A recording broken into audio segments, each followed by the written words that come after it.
বুঝাতে পারলাম না। আবু সাইদ খুদরি রাদিয়াল্লাহু তাআলা আনহু বলেন, রাসূল সাল্লাল্লাহু আলাইহি ওয়াসাল্লাম বলেছেন, কানা রাজুলুন ফি বানি ইসরাইল, বানি ইসরাইলের যুগে অনেক দিন আগে একটা লোক ছিল, হাজার হাজার বছর আগে একটা লোক ছিল, কাতালা তিসরাতা ইনসানান, সে 99টা মানুষকে হত্যা করেছিল। বানি ইসরাইলের যুগে একটা লোক ছিল, সে 99টা লোককে হত্যা করেছিল। একটা লোককে হত্যা করলে এত পাপ হয়, সারা পৃথিবীর মানুষকে হত্যা করে যত পাপ হয়।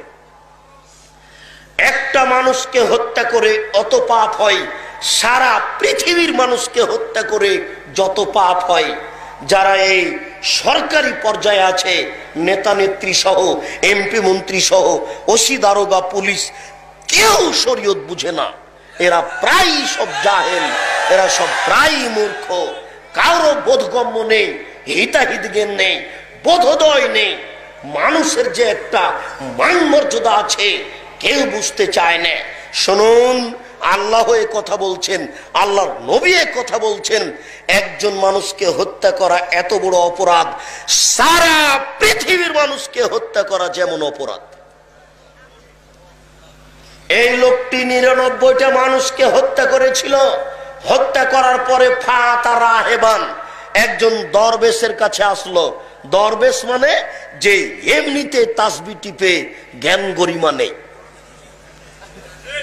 দরবেশ মানে এই যে আপনাদের দেশের যারা দায়িত্ব পালন করছে, হজ করতে যায় জ্ঞান গরিমা নেই, উমরা করতে চায় জ্ঞান গরিমা নেই, শরীয়ত কিছু বুঝে না, এমনিতে সুবহানাল্লাহ আলহামদুলিল্লাহ কাটে, একই বলা হচ্ছে দরবেশ। এই দরবেশের কাছে আসলো সে 99টা লোককে হত্যা করা ব্যক্তি। এসে বলছে, ফাসালাহু, তাকে জিজ্ঞাসা করলো, আলাহু মিন তাওবা, এরকম মানুষের কোন তওবা আছে কি যে লোকটা 99টা মানুষকে হত্যা করেছে? ফাকাল আল্লাহ, তখন সে বলল, না, হ্যাঁ 99টা মানুষকে হত্যা করে ক্ষমা চাও। তার এটা হলো নির্বুদ্ধিতা, জাহেলিয়াতের, অজ্ঞতার পরিচয়। সে আল্লাহর রহমতকে জানে না। যদি আলেম হতো তাহলে বলতো যে নিরাশা হবেন না, ক্ষমা চান, নিরাশা হবেন না, ক্ষমা চান। এই লোক ছিল দরবেশ, জাহেল। এই বলে দিল যে 99টা লোককে হত্যা করে ক্ষমা চান। তখন আবার রাগ করে ফাকাতালাহু, একেও দিয়েছে। 100 জন হয়ে গেল। এরপরে জিজ্ঞাসা করতে লাগলো, কোথায় বাঁচার পথ আছে? কে আমাকে ফতোয়া দিতে পারে যে ক্ষমা পাওয়া যাবে? কে আমাকে ফতোয়া দিতে পারে ক্ষমা পাওয়া যাবে? ফাকালারা জুলুম, হঠাৎ একটা লোক বলল, ইতে কারিয়াতান কাদা ওয়া কাদা, তুমি অমুক গ্রামে যাও, সেই গ্রামে একজন মাওলানা সাহেব আছে, ওখানে গিয়ে ফতোয়া জিজ্ঞাসা করো, দেখো তোমার বাঁচার পথ আছে কি না। এই কথা শুনে প্রস্তুতি নিতেই ফাআদরাকাহুল মওত, মরণ তাকে পেয়ে নিল। মরণ চলে আসলো, সে এখন মাটিতে পড়ে যাচ্ছে। ফান্না সাদরাহু নাহওয়াহা, মাটিতে পড়ে যাওয়ার সময়তে তার বুকটাকে ওই গ্রামের দিকে ঠেলে দিয়ে আল্লাহকে বলতে চাচ্ছে, আল্লাহ আমি 100টা মানুষকে হত্যা করেছি, সেটা ভিন্ন কথা, আমি বুকটাকে ওই গ্রামের দিকে ঠেলে দিয়ে তোমাকে বলতে চাচ্ছি, আমি মূলত ক্ষমা চাই। আল্লাহ, মরার সময়তে আমি বুকটাকে ওই গ্রামের দিকে ঠেলে দিয়ে তোমাকে বলতে চাচ্ছি, আমি 100টা মানুষ হত্যা করেছি, সেটা ভিন্ন কথা, তবে আমি চাচ্ছি বাঁচার পথ কোথায়। আমার সময় শেষ হয়ে গেল, আমি বাঁচার পথ খুঁজে পেলাম না, তবে বুকটাকে মরার সময়তে ওই দিকে একটু ঠেলে দিলাম, যেন তুমি দেখে বুঝো যে আমি তোমার কাছে ক্ষমা চাচ্ছিলাম। লাশ পড়ে আছে, ফাক্তাসামাত ফিহে মালায়েকাতুর রাহমা ও মালায়েকাতুল আযাবা, জাহান্নামের ফেরেশতা আর জান্নাতের ফেরেশতা উভয় ফেরেশতা এসে হইচই লাগিয়ে দিল, একে জাহান্নামে নিয়ে যেতে হবে, একে জান্নাতে নিয়ে যেতে হবে। ফাআল্লাহু ইলা হাজিহি আনতাবাদি ওয়া আল্লাহু ইলা হাজিহি আনতাকাররবি, আল্লাহ তাআলা তখন এই গ্রামকে বললেন, যে গ্রাম থেকে যাচ্ছিল সেই গ্রামকে বললেন তুমি একটু পিছে হটে যাও। যে গ্রামের দিকে যাচ্ছিল সেই গ্রামকে আল্লাহ বললেন যে তাকার রবি তুমি একটু আগিয়ে আসো। এরপরে আল্লাহ তাআলা বললেন কিসমা বাইনাহুমা, এবার তোমরা মাপো তো, দেখো তো কত দূর গেছে আর কত দূর আছে। ফেরেশতা কিন্তু জানেন না যে ঘটনা আল্লাহ এইরূপ করছেন।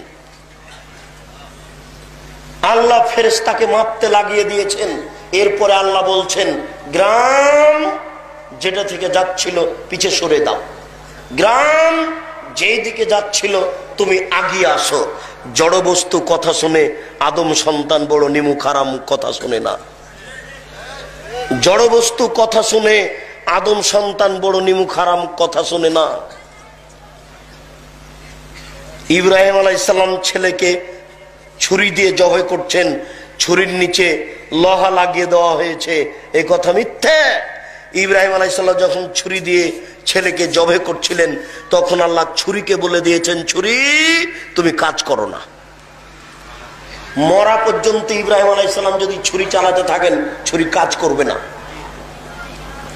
স্বৈরাচারী শাসক যখন ইব্রাহিম আলাইহিস সালামকে আগুনে ফেলে দিল তখন আল্লাহ তাআলা বললেন এই আগুন শীতল হও। ইব্রাহিম আলাইহিস সালাম যদি কিয়ামত পর্যন্ত আগুনে থেকে যান আগুন ইব্রাহিম আলাইহিস সালামের কিছু করবে না। জড় বস্তু কথা শুনে আদম সন্তান বড় নিমুখ হারাম কথা শুনে না। বুঝতে চায় না, মানতে চায় না।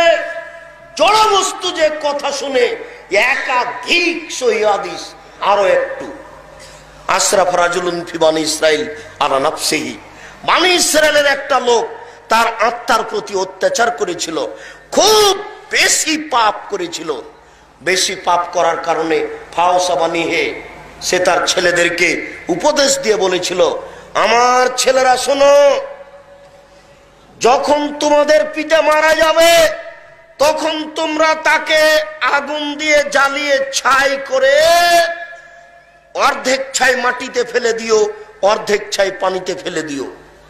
লাইন কাদারাল্লাহু আলাইহি লাইয়াযিবহু আযাবান শাদীদা লাইয়াযিবু আহাদান ফিল আলাম।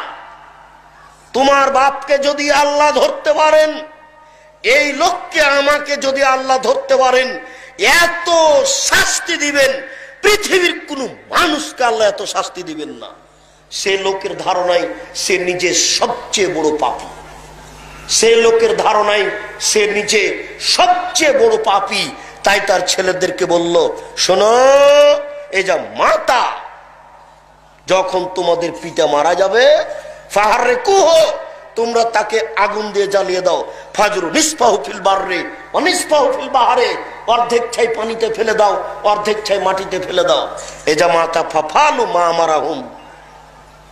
বাপ যখন মারা গেল ছেলেরা তাই করলো, বাপকে আগুন দিয়ে জ্বালিয়ে ছাই করে অর্ধেক ছাই পানিতে ফেলে দিল, অর্ধেক ছাই মাটিতে ফেলে দিল। ফামারাল্লাহুল বাহরা ফাজামা বিমা ফিহি ওয়ামারাল্লাহুল বাররা ফাজামা বিমা ফিহি। আল্লাহ তখন সাগরকে, পানিকে বললেন পানি ছাইগুলি জমা করে দাও। আল্লাহ তখন মাটিকে বললেন মাটি ছাইগুলি জমা করে দাও। এবার মাটি আর পানি ছাইগুলি জমা করে দিল। এ দেখেন জড় বস্তু কথা শুনে আদম সন্তান কথা শুনে না। আজকে আমি বলছি, আজকে থেকে আপনি রাতে উঠতে শিখুন, রাত 2টায় 3টায় উঠতে শিখুন, আল্লাহর দরবারে ক্ষমা চান। আপনি এই কথার দাম দিবেন না, মূল্যায়ন করবেন না। আদম সন্তান কথা মানে না। আদম সন্তান আল্লাহর কাছে কান্নাকাটি করা প্রয়োজন মনে করে না। আল্লাহ তাআলা আদেশ করলেন ছাইকে পানি এবং মাটি জমা করে দিল। যখন জমা করে দিল আল্লাহ তাআলা তাকে আবার মানুষ তৈরি করলেন, রেডি করলেন। রেডি করার পরে বললেন লেমা ফালতা হাজা, এই তুমি তোমার ছেলেকে এইভাবে আদেশ করেছিলে কেন? তুমি তোমার ছেলেকে এইভাবে আগুন জ্বালিয়ে ছাই করে মাটিতে আর পানিতে ফেলে দিতে বলেছিলে কেন? তখন লোকটা আল্লাহর সামনে বলবে মিন খাসিয়াতেকা, তোমার ভয়ে করেছি, ওয়ান তাআলাম, তুমি ভালো জানো। আমি এই কাজ তোমার ভয়ে করেছি, তুমি ভালো জানো। তখন আল্লাহ তাআলা তাকে বলবেন যাও কাদ গাফারতু লাকা, আমি তোমাকে মাফ করে দিলাম। যেহেতু তুমি আমার ভয়ে করেছো তাই আমি তোমাকে মাফ করে দিলাম। বলছিলাম সেই লোকটি 99টা মানুষকে হত্যা করার পরে শেষ পর্যন্ত এইরূপ হয়ে গেল। আল্লাহ তাআলা ফেরেশতাকে বললেন যে তোমরা এবার মাপো, দেখো তো লোকটা কত দূর গেছে আর কত দূর সামনে বাকি আছে। মেপে